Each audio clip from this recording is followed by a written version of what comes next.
Sueños que se vuelven pesadillas. Géneros como el drama, el romance, la comedia, todos los días vemos cine. Sin embargo, algunas producciones parecen haber salido del mismísimo infierno o habérseles salido de las manos a los directores. Prepárense esta noche porque vamos a sumergirnos en el mundo de las películas malditas aquí en Más Allá.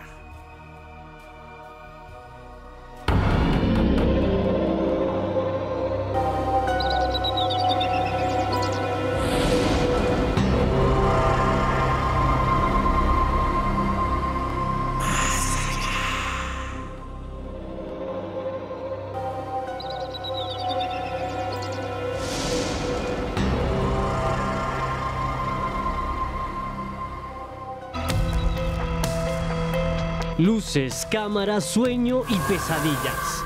El cine representa un mundo de poder y glamour, un mundo marcado por sectas oscuras, crímenes y los fenómenos paranormales. Películas malditas que arrastran tras de sí la muerte y el misterio.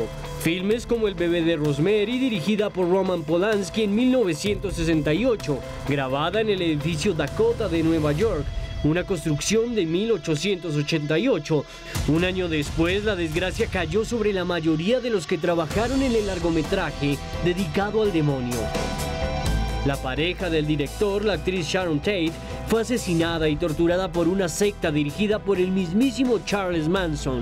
El compositor de la música, Christoph Komeda, falleció por un coágulo cerebral. Años después, el cantante John Lennon fue asesinado en el mismo lugar en el que se instalaban las cámaras. Hechos que parecen ser menos perturbadores que las imágenes de una de las cintas más horrorosas de todos los tiempos, Dagoten.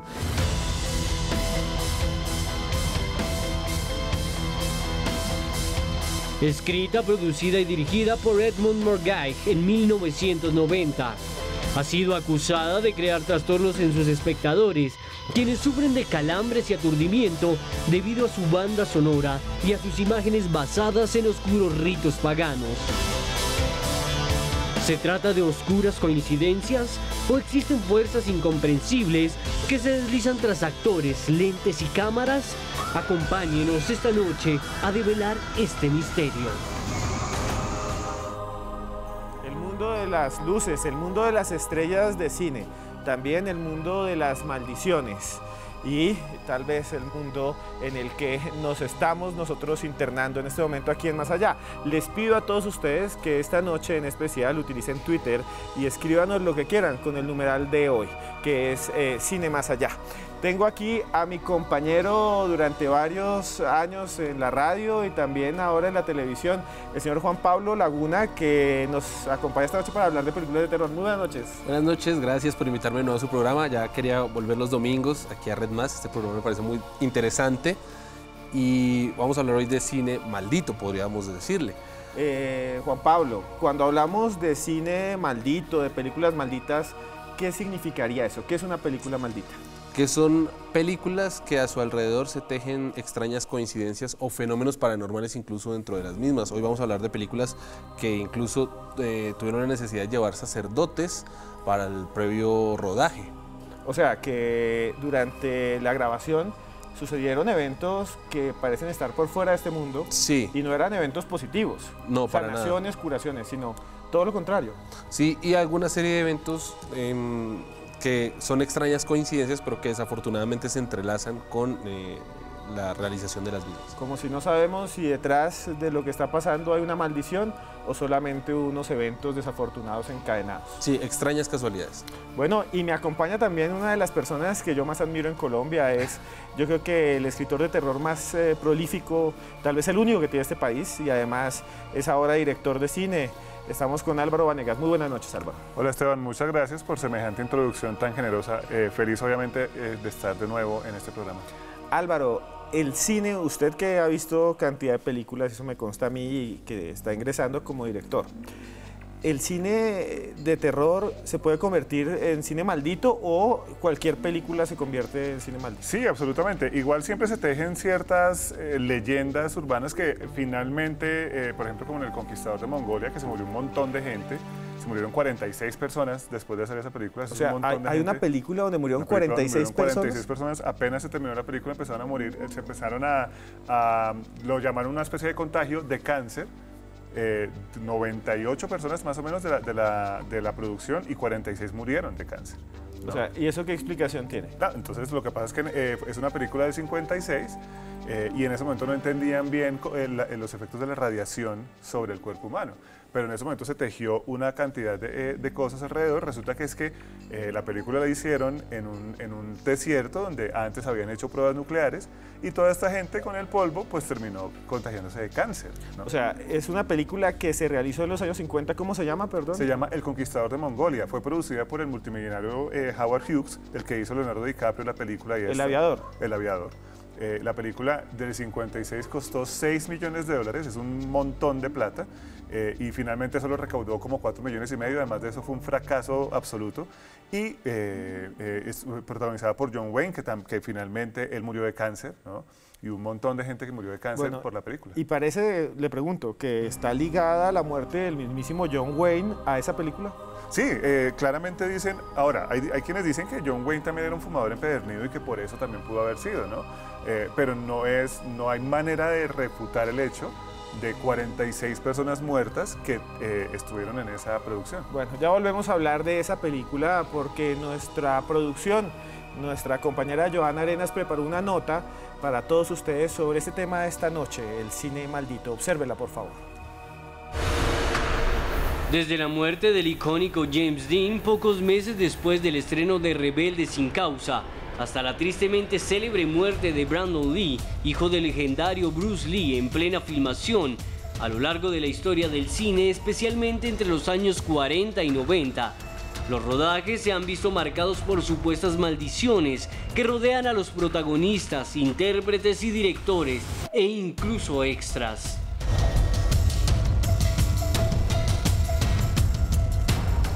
En ocasiones son solo elaborados montajes publicitarios, como el caso del proyecto de La Bruja de Blair de 1999, que supuestamente fuera realizada con material real, lo que desembocó en que la película se convirtiera en un éxito arrollador de taquilla. Pero en otras ocasiones, los hechos trágicos son reales e incluso intentaron ocultarse, como el caso de El Mago de Oz de 1939, en el que varios actores tuvieron que abandonar el proyecto por enfermedades y accidentes. La villana casi es quemada viva por un error de cálculo y 2 extras se suicidaron en pleno set y sus cuerpos colgados quedaron grabados en la escena final, sin que nadie se percatara en el momento. En El Exorcista de 1973, para muchos expertos y gran parte del público, la película más aterradora de la historia, se vieron obligados a contratar a un sacerdote real para que bendijera las locaciones de donde filmaban, después de que algunos decorados ardieran en llamas sin explicación aparente y algunos de los miembros del equipo empezaran a sufrir extraños accidentes. La saga Poltergeist se vio rodeada por el misterio, pues varios de sus actores y actrices murieron por extrañas enfermedades o asesinados a sangre fría. Entre ellos la más famosa, su pequeña protagonista Heather O'Rourke, quien falleció a causa de un shock séptico poco después de finalizar la tercera entrega y cuando solo contaba con 12 años. Así, son decenas de filmes que estuvieron marcados por la desgracia y que, irónicamente, por lo mismo fueron y siguen siendo éxitos comerciales y parte importante de la historia del séptimo arte. ¿Verdad o fantasía?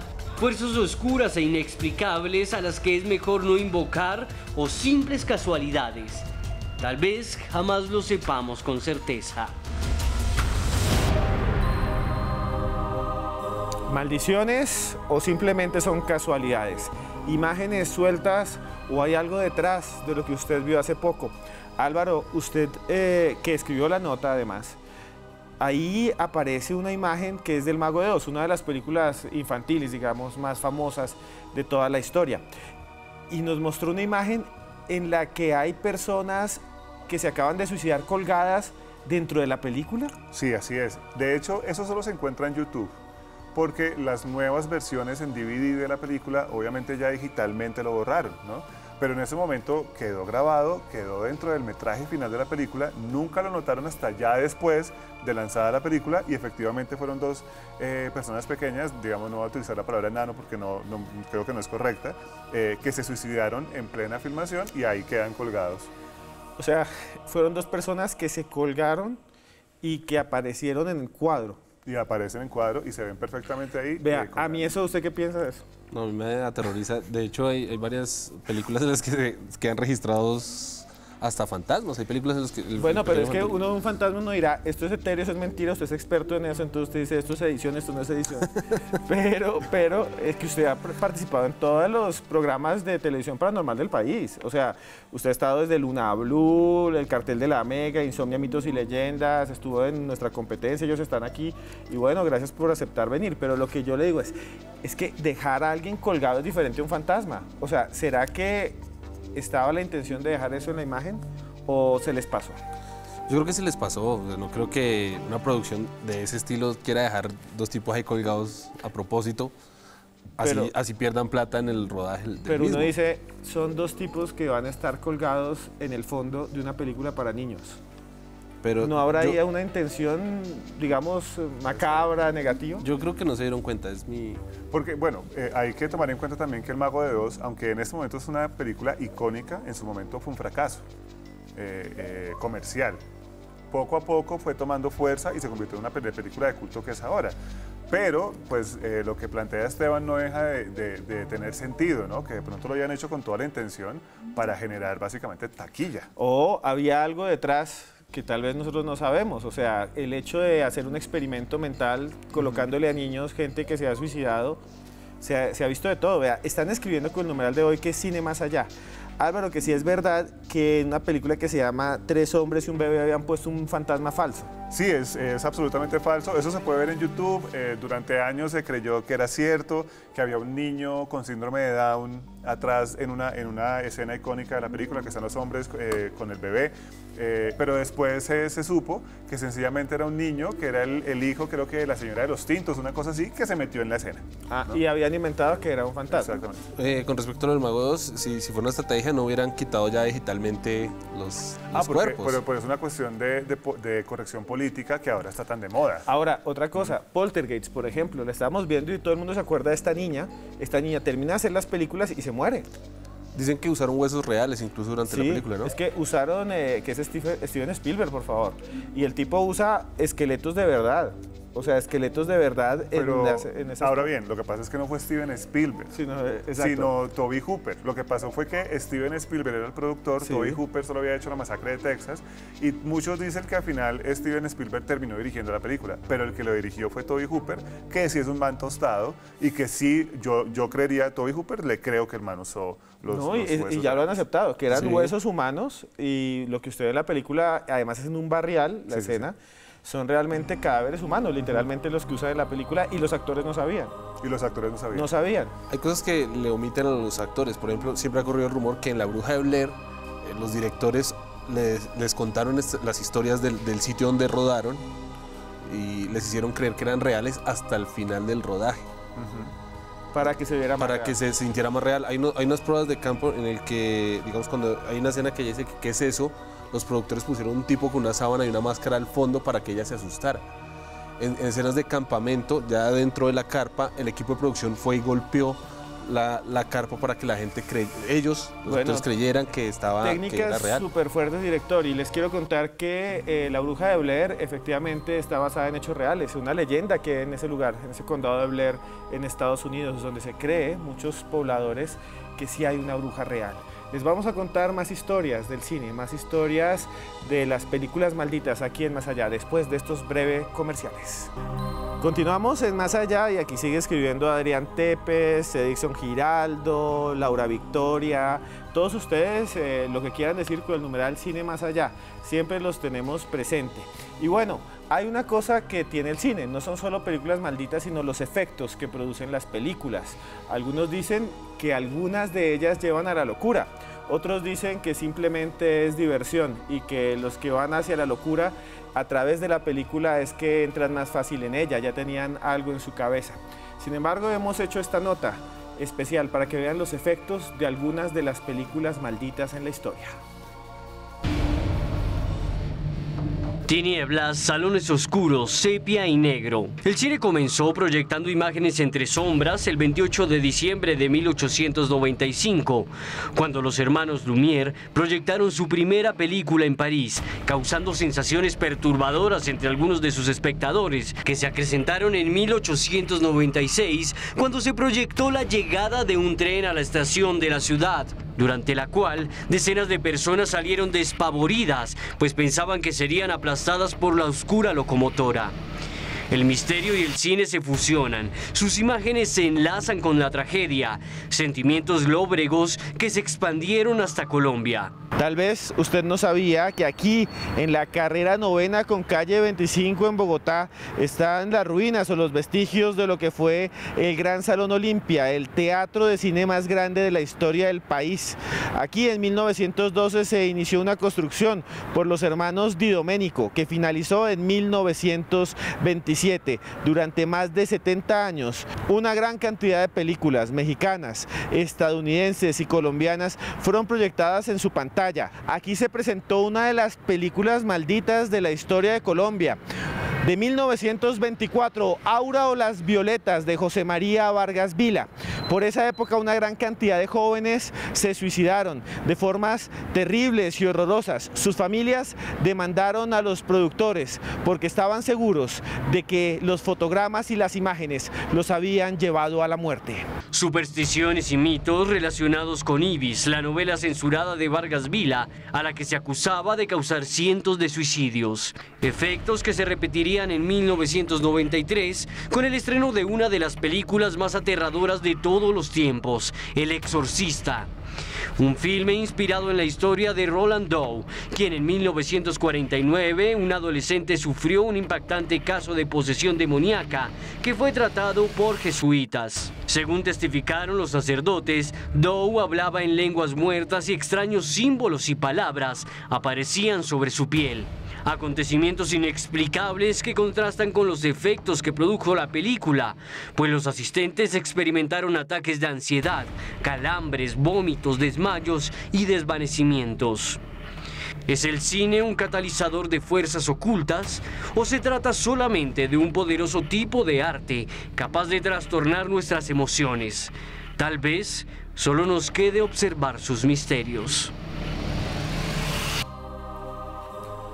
Películas acusadas de provocar el suicidio, películas que causaron ataques de pánico, que también fueron producidas a partir de hechos reales, de exorcismos reales, de casos que estuvieron en esta tierra, que no estaban simplemente en la mente de un guionista, sino que le pudo haber pasado a gente como usted.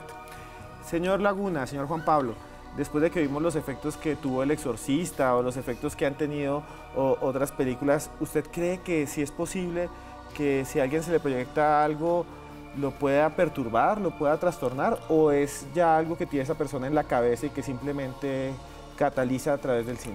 Yo creo que lo puede catalizar, incluso si en el cine hablábamos hace mucho tiempo, cuando venía acá hablamos de los tulpas, seres imaginarios que cobran vida y que generalmente se encuentran o los desarrollan mejor en el Tíbet. Es tan real que New Line Cinema, la productora de El Conjuro, para la segunda parte de esta saga usó sacerdote, no solo para bendecir el set de filmación, sino también para bendecir todas las cintas que produjeron en la salida, es decir, pasaron por manos de sacerdotes para bendecir y no producir ningún tipo de efecto secundario. Y es que, si bien entiendo, lo del Exorcista fue bastante fuerte.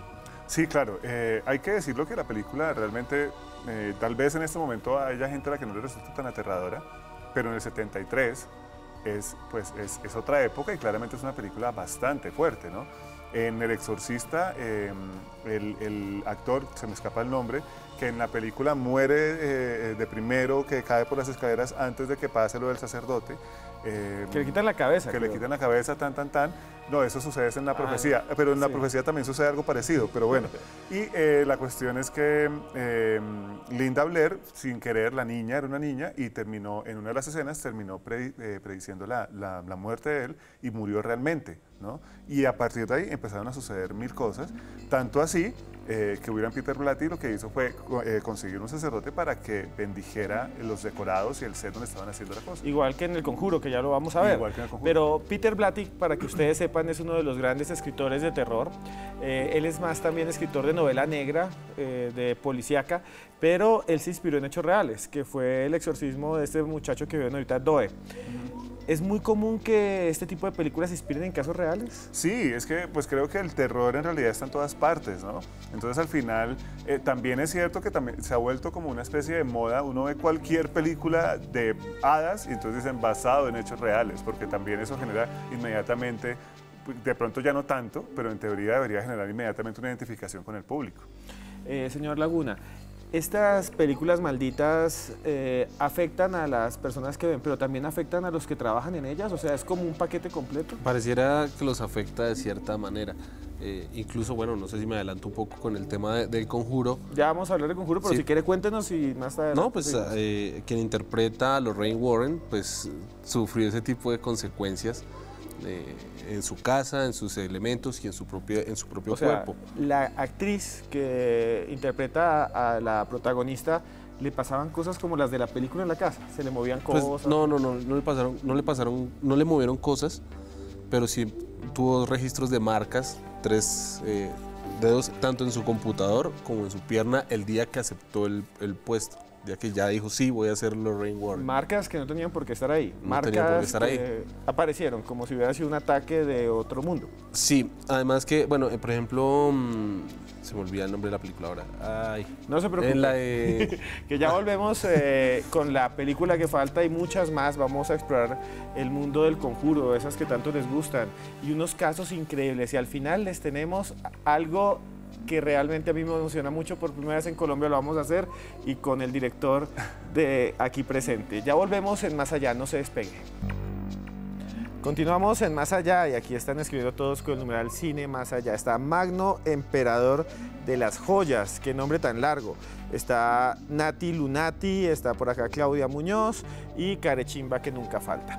Y esta noche también vamos a hablarles de una de las sagas más impresionantes del cine de terror de los últimos años, que está inspirada en un caso real. Un caso de 2 investigadores que estuvieron en esta tierra y que se supone se enfrentaron a lo desconocido. Les hablo de la saga del Conjuro y esta es su historia.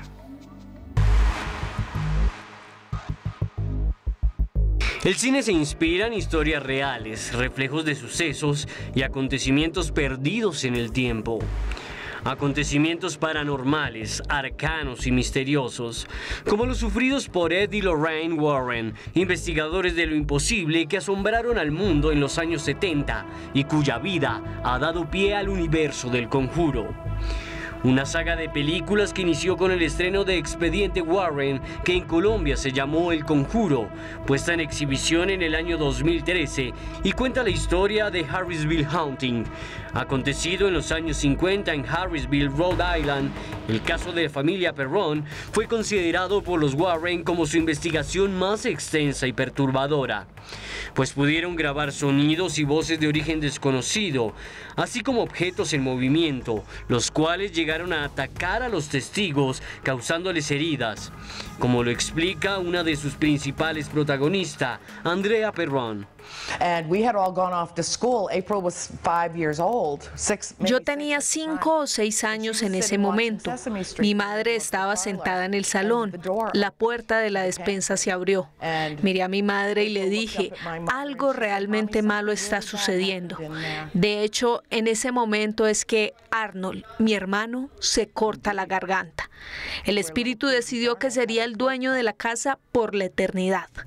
El filme fue un éxito, logrando recaudar más de $1.100 millones en taquilla mundial, lo que impulsó a sus creadores a producir más. Fue así como llegaron, inspirado en el famoso caso de Enfield, ocurrido en 1977 en Bridgetown, Londres, luego de que Peggy Hudson solicitara ayuda a los Warren debido a horrendas experiencias paranormales y posesiones que sufrían sus hijas, quienes hablaban utilizando voces demoníacas, como puede constatarse en este video. How many voices are there? 600. 600 the voices. I know the joke. How many really are there, Margaret? I think so far we've had 10. Three. Sonidos del Averno que inspiraron a una de las sagas más perturbadoras del universo del director James Wan, la muñeca Annabelle, creada a partir de uno de los objetos malditos coleccionados por los Warren. La verdadera Annabelle fue un juguete de la marca Raggedy Ann, de propiedad de una joven llamada Donna, que en 1972 empezó a actuar como si tuviese vida propia. Aparecía en lugares distintos y bajo su cuerpo se encontraban mensajes garabateados en papel con frases oscuras como «Ayúdanos» y «¿Me echas de menos?». Mensajes que traspasan la fantasía y nos sumergen en este mundo de horrores. Fotogramas que nos conectan con nuestros miedos y los misterios del espacio y el tiempo. Enigmas que tal vez estén cada vez más cerca de nosotros.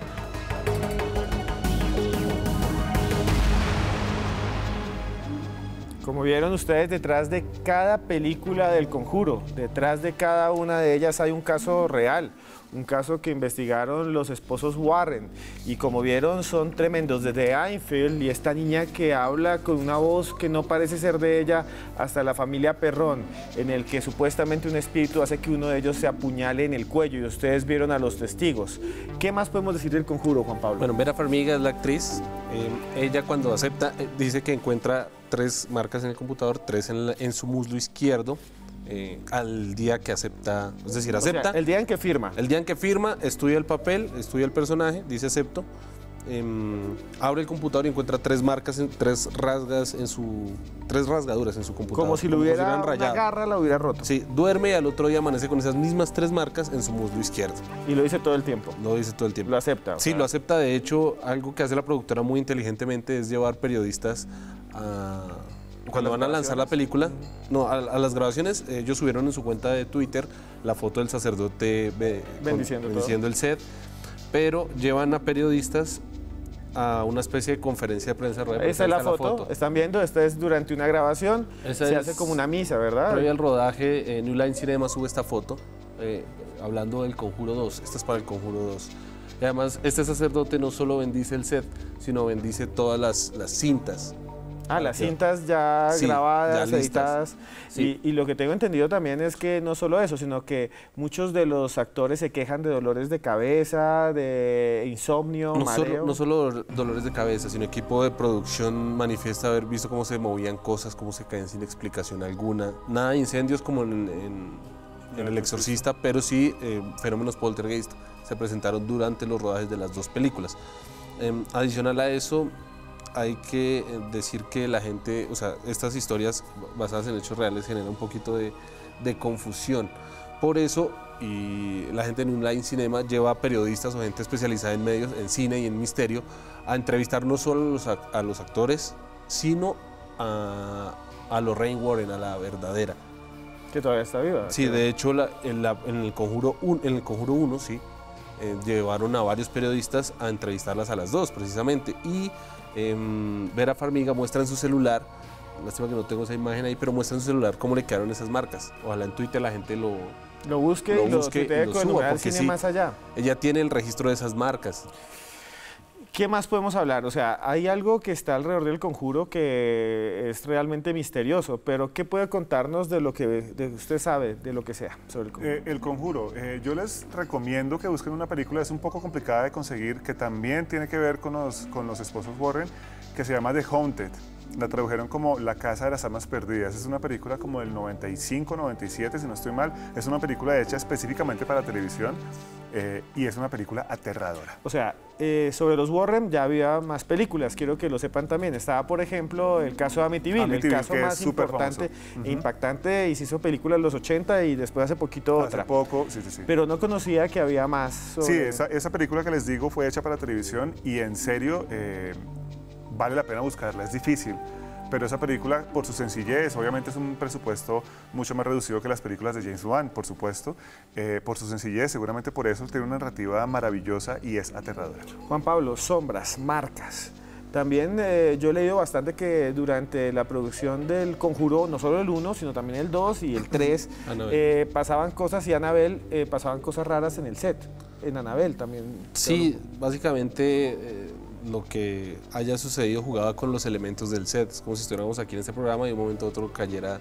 Nos apagan la luz. Nos apagan la luz, pero era más que movimientos electrónicos, eran movimientos físicos ya. Entonces que se tumbaran parte del set, unas cortinas, el equipo sí manifestó, los directores de fotografía, que movían las cortinas, las tumbaban, muebles. Pero hasta ahora en este ciclo de películas no ha pasado lo de las otras, que se mueren los personajes, ¿no? Los protagonistas. Por ahora no.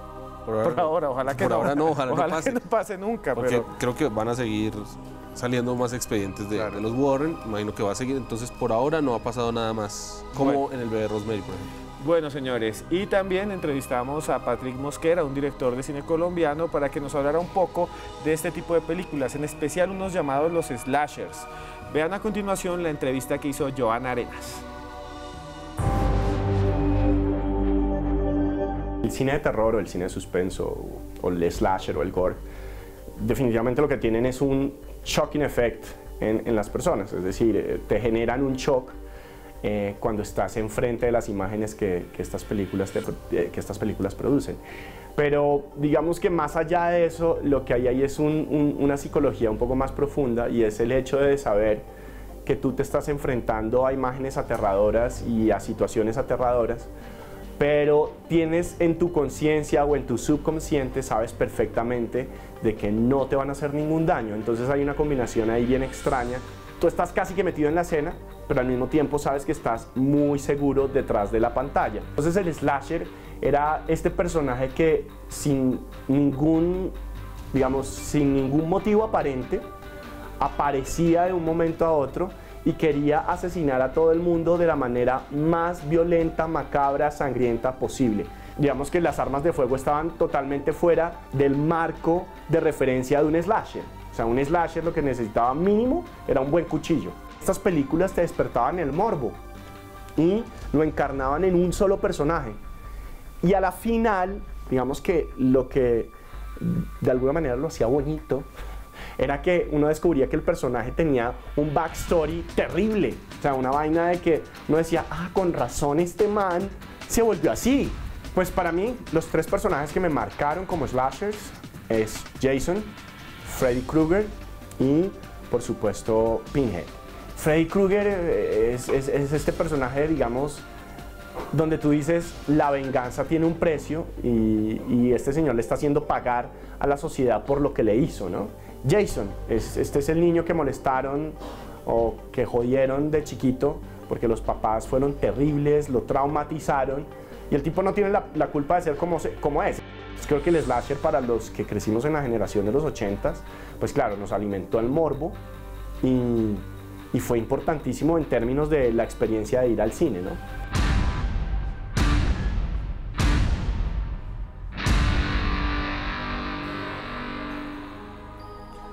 Criaturas de otra dimensión que parecen llegar a nuestro mundo a torturarnos y matarnos, como si el infierno fuera nuestro planeta.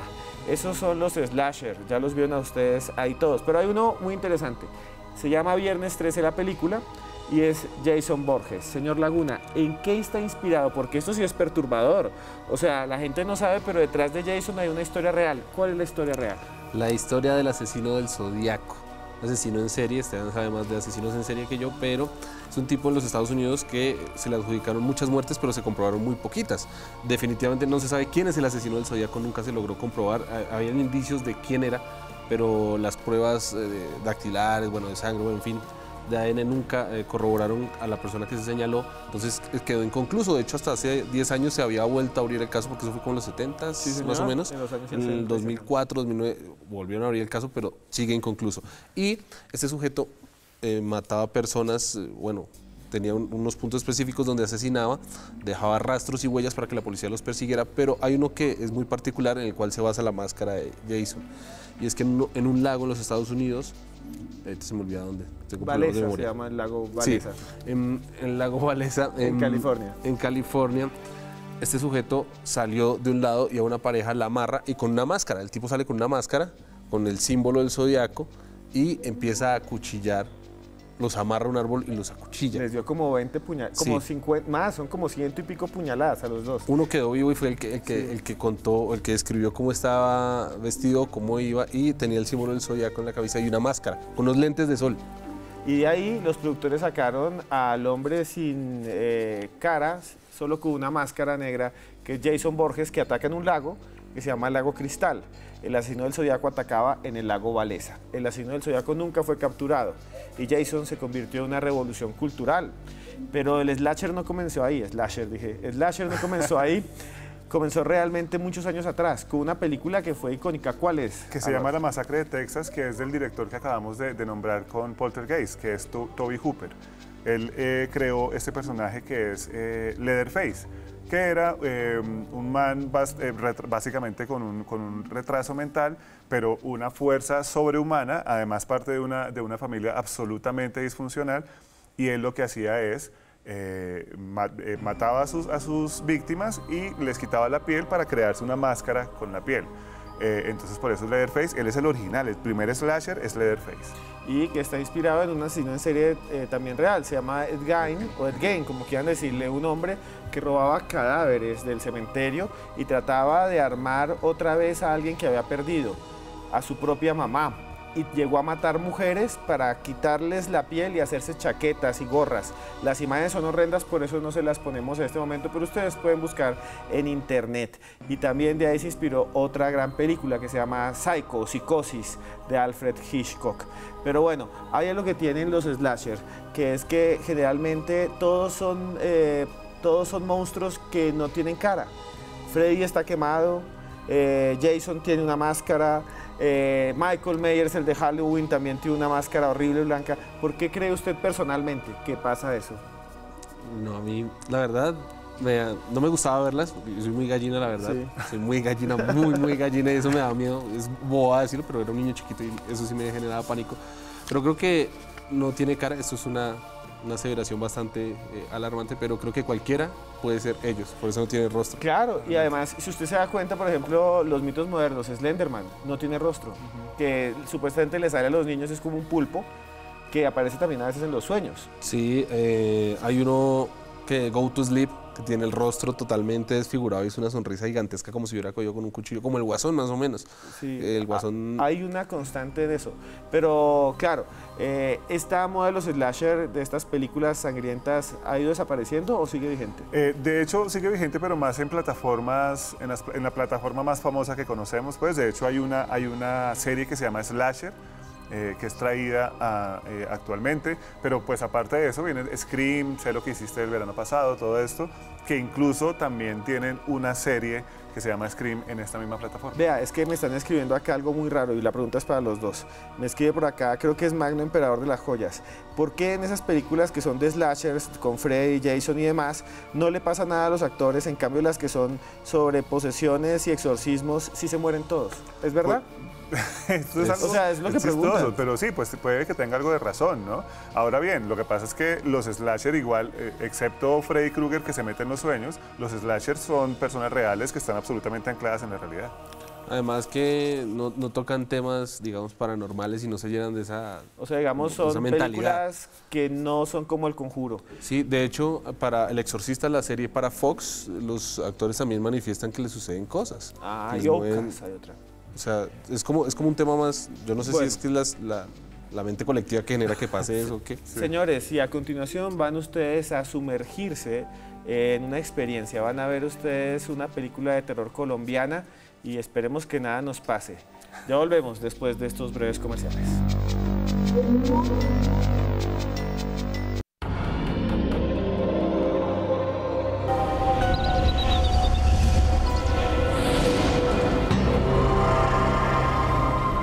Continuamos en Más Allá en este viaje al misterio, en este viaje hacia las fronteras entre la realidad y lo anormal, lo insólito. Y a esta hora comenzamos con la nota de Joana Arenas en esta sección que se llama Más Allá Plus, desde el Estudio 41. Muy buenas noches, Joana. Buenas noches, Esteban. Un saludo especial para nuestros invitados de hoy. Ustedes han hablado de películas de Hollywood, las más taquilleras, esas que tanto miedo nos generan. Pero yo quiero comentarles que en Colombia también se hacen libros, películas y en este caso cortometrajes, como el que les traigo hoy, Fantasma, de nada más y de nada menos que uno de nuestros invitados, Álvaro Vanegas. Quiero que ustedes televidentes a través de nuestro numeral Terror Más Allá nos comenten qué piensan de este cortometraje, si les gusta, si les genera miedo, si quisieran ver más cosas como estas. Aquí se los dejo y espero todos sus comentarios.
Vemos un documental de Álvaro Vanegas en este momento y quisiera que todos ustedes que os están tuiteando, quisiera que en este programa hiciéramos algo especial, que es verlo por completo. Ya vimos la primera parte, vamos a ver la segunda. Esto es terror nacional. ¿Qué elementos tienen en común las películas de terror, Juan Pablo? ¿Por qué, como vimos, aparece a las 3 de la mañana que siempre llegan los monstruos, que llegan las criaturas del infierno? Se cree que es la hora del diablo porque a las 3 de la tarde murió Jesucristo, se supone que es el inverso de esa hora, entonces es donde se supone que las almas salen a hacer de las suyas. Y por eso siempre sale las 3 de la mañana en todas las películas. ¿Y qué elementos usted utilizó como este clásico en el corto que estamos viendo, que genera siempre perturbación y terror en los espectadores sin saber por qué? Hay mucha gente que dice, yo me levanto a las 3 de la mañana siempre con pesadillas, y es la misma hora de las películas. Sí, bueno, creo que utilizó bastantes elementos clásicos de las películas de terror. Incluso, pues creo que lo que se habló con el equipo es que queríamos lograr algo estilo Lights Out, para que lo busquen en YouTube, un cortometraje, dura como 2 minutos nomás, que son historias cortas y que tienen algún final súper fuerte, ¿no? Álvaro, ¿pasó algo raro? ¿Algo? ¿Hace usted? No, debo decirles que afortunadamente, igual éramos muchos, fue un día de 7 de la mañana a 10 de la noche que grabamos el cortometraje y afortunadamente no sucedió absolutamente nada. Pero ahí sí sucede porque es un corto de terror colombiano donde hay una criatura. Así que sigamos observando y todas sus preguntas y todo lo que ustedes quieran decir con el numeral Cine Más Allá.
Lo que acabamos de ver es un cortometraje de terror colombiano, en el que, según su director, que está aquí al lado, Álvaro Vanegas, no le sucedieron cosas extrañas en el rodaje, pero sí que sucedieron en El bebé de Rosemary, una película de Roman Polanski en los años 70.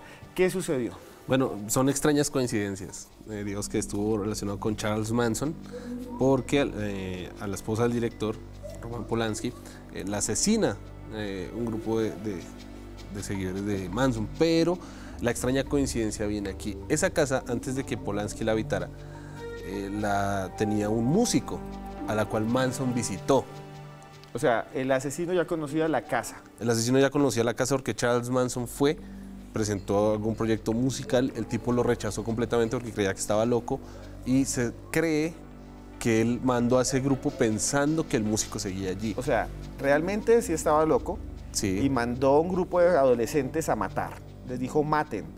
Y la hipótesis que usted nos dice es que Manson pensaba que estaba el músico que lo había traicionado y no la esposa de Roman Polanski embarazada. Sí. Que las fotos son horrendas. Las fotos son horrendas, de hecho se ve que está caída, obviamente con su barriga ahí y la sangre por todo lado. Dice que con la sangre le escribieron pig o cerdo. En las paredes. Sí, en las paredes. Y me cuentan algo más, o sea, el otro estaban escribiendo por Twitter, los tuiteros del canal, y nos estaban diciendo que Roman Polanski además quedó como maldito porque no puede volver a los Estados Unidos, porque él vive en Suiza y está acusado de violación y condenado. Pues es que esta película generó varias controversias. Creían que era una película que le hacía culto al demonio. De hecho, en la película, en el Dakota Building, que fue donde asesinaron a John Lennon, por cierto, decían que se hacía brujería y que en la película hicieron un acto de brujería y que precisamente una persona se suicidó en donde hicieron esa ceremonia, ese ritual. Terrible, porque los suicidios sí que están comprobados, o sea, están registrados que la gente murió como en El Mago de Oz, se suicidó ahí. Álvaro, rápidamente, este libro es suyo, se llama Mal paga el diablo, y usted hizo con Virus, que es la productora, ese corto que nos mostró hoy. ¿Le pasó algo raro, muy brevemente, que tenemos poco tiempo, o usted en la construcción del libreto o de la construcción se inspiró en hechos reales? Sí, claramente sí, a mí me han pasado, ya hace años no me pasan, afortunadamente, creo que desde que empecé a escribir, pero sí me han asustado varias veces.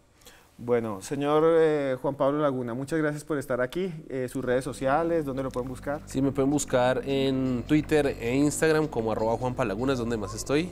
En Facebook también Juanpa Laguna, pero poco subo contenido, aunque estoy pendiente, ahí me pueden seguir. Y este señor está en todos los programas sobre paranormal y misterio de Colombia. Y a ustedes les recomiendo esto que se llama Virginia, es una novela del señor Álvaro Vanegas. Álvaro, muchas gracias por estar acá. Muchas gracias, Más Allá. Esteban. ¿Dónde lo consiguen? A mí, súper fácil, Instagram, Twitter, Facebook, @Álvaro Escribe. Hoy hemos querido hacer un programa distinto de misterio para ustedes. Y solo por ustedes seguimos trabajando. Muchas gracias por estar ahí. Y recuerden que por más lejos que andemos, siempre habrá un más allá.